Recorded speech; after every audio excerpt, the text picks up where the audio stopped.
What separates you, me, us from source consciousness, from God consciousness, from Atman, absolute Shiva consciousness? What separates us from the pure seeing, pure knowing of what source is?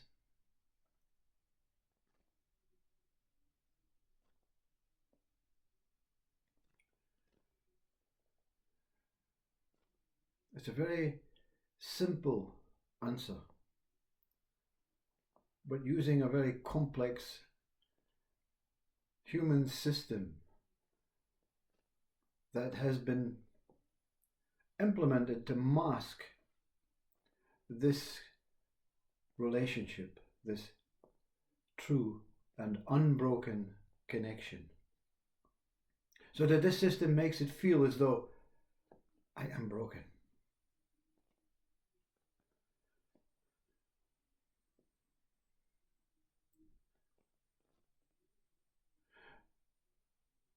Well, let's say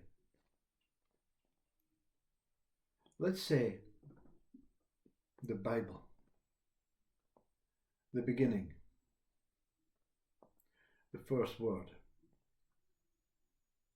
and then that's 7 days of producing something miraculous, something that we are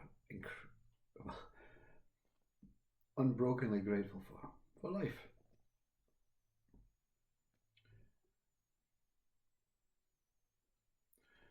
You look out your window, you go walking along the beach, you fly from an aeroplane,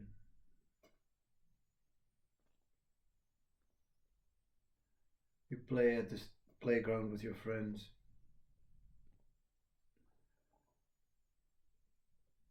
What is taking place is an absolute image of what source is. When you say what is taking place, when you're looking out the airplane or you're looking out your window, there is perception, there is seeing.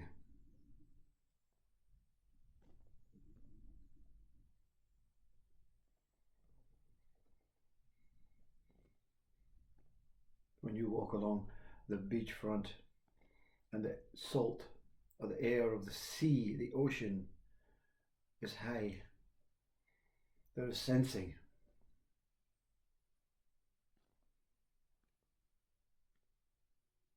When you play on the playground, the noise of the children laughing, running, joking, screaming,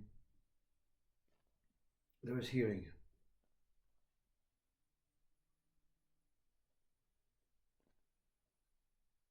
Also, sound. In fact, the sound unites the whole of our senses. That sound of the humming inside. You don't have to have working ears to experience that hum. But you can say, I've used some examples, but life itself generates the senses. And altogether these senses create the essence of being alive. The essence of being alive is source, is reality, is truth. So how can we feel separate? Because we give these things a story and names and a personal me. So you don't look out the window and just perceive and just see and listen to the trees or the lapping of the burn, that wrinkling of water. that birds chirping. We have to say what it is. We create what we feel is our way of understanding Source. And that's okay in its simplest form. I'm looking out the window. This person, is looking out at something that is miraculous. But I have the mind to break it down into the fields, the trees, the houses, the sky, the clouds, the hedges, the water, the crops. So therefore, I'm not defacing this source. I'm not saying I know better. Because Source is not interested in the stories and the names. He's interested, or it is interested, in the being part of it, in the being one with it. Oneness means that Source has managed to create something that appears to be a me and is not disconnected from its creation, its mystical, magical ways. So we can go around working out which planet is which, and history and geology, and digging up old tombs and dinosaurs and whatever. Because that keeps us occupied, that keeps us, the mind, interested. But it also keeps us partly disconnected from the actuality of being here, the actuality of just witnessing, sensing, hearing, touching. See the children in the playground, they play tag, they roll around the ground, tickling each other, and it's a sense of belonging to the children. It's not about the playground. It's not about the beach, the names that we give things, the airplane, the window. It's not about me, the person. I'm here to provide an accurate description through my mind of what Source created. The sensory witnessing, with no knowing about what is taking place, is the eye opening from that Source that sees and witnesses through this umbilical cord within, through these eyes, and senses a true essence, a true oneness with life. You see, when the maple and its stability and its ribbons, the ribbons are not detached from the maple, and the children at the bottom of the maple in Beltane are not detached from the ribbons. And the maple is not detached from the earth, and the earth is not detached from the universe, and the universe is not detached from the galaxies and whatever names you want to give it, cosmos and whatever. So when they go around that maple with the ribbon, we're one with Source. But when we say to ourselves, I am going around this maple alone, I'm holding on to the ribbon, I'm having fun. That's okay, that's a story of human.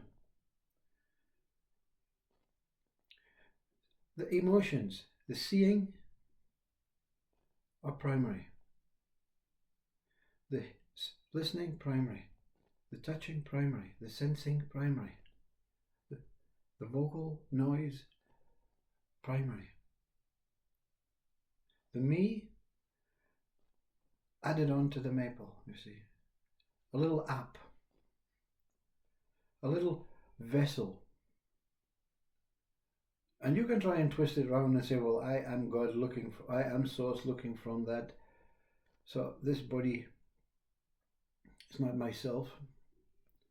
I know I am real deeper into the kingdom of life. And that's okay too, but both are vital, you see. The body is vital. There's a kindness from Source through its ability to create this in a natural way.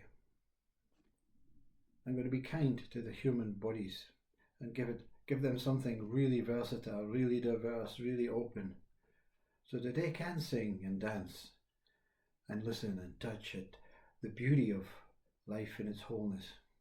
Same as the animals. And it's their choice if they want to go to war. I'm not interested in that.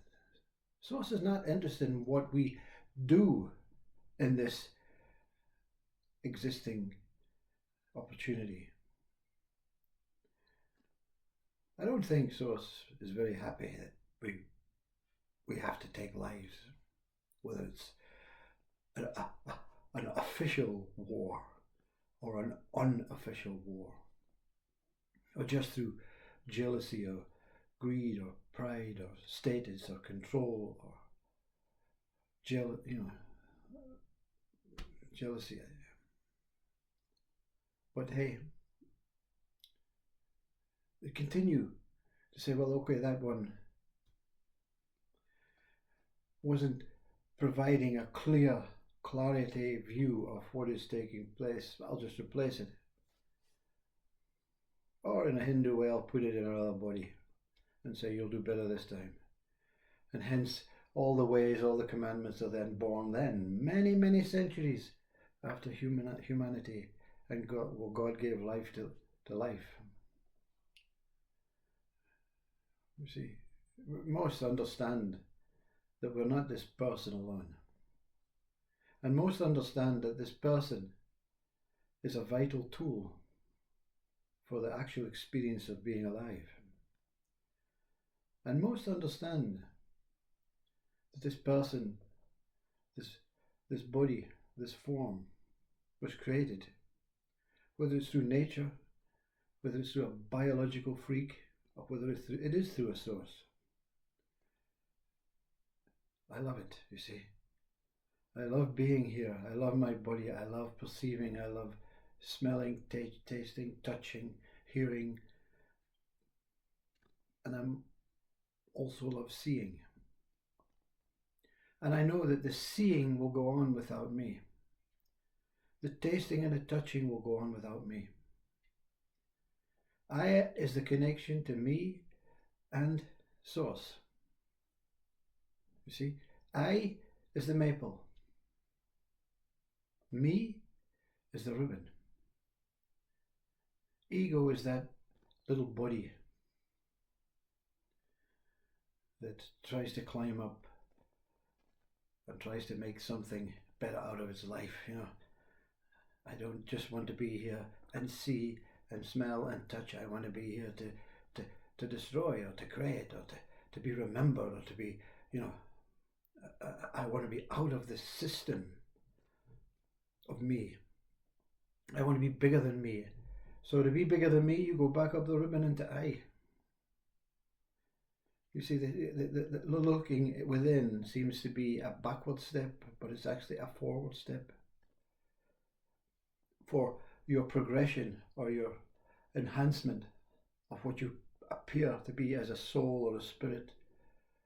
The idea is not to be better than me, my me, out here somewhere, and create wealth and empires and all that stuff. Even in a kind way, I want to create a community and I want to save all lives, you see. And Source is saying, what? Life is sacred. Sometimes it's short in your time-based way. Sometimes it can go on for a long, long period.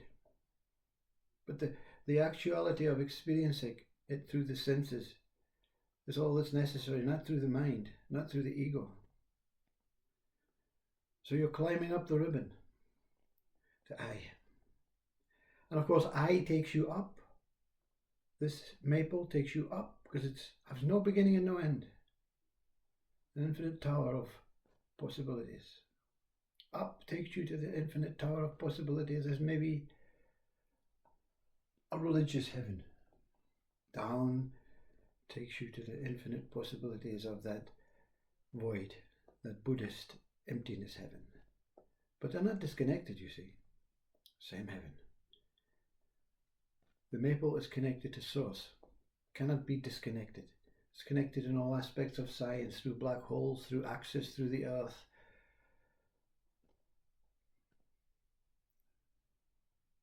Stop dangling from the ribbon, looking outwards at your mind and your possibilities.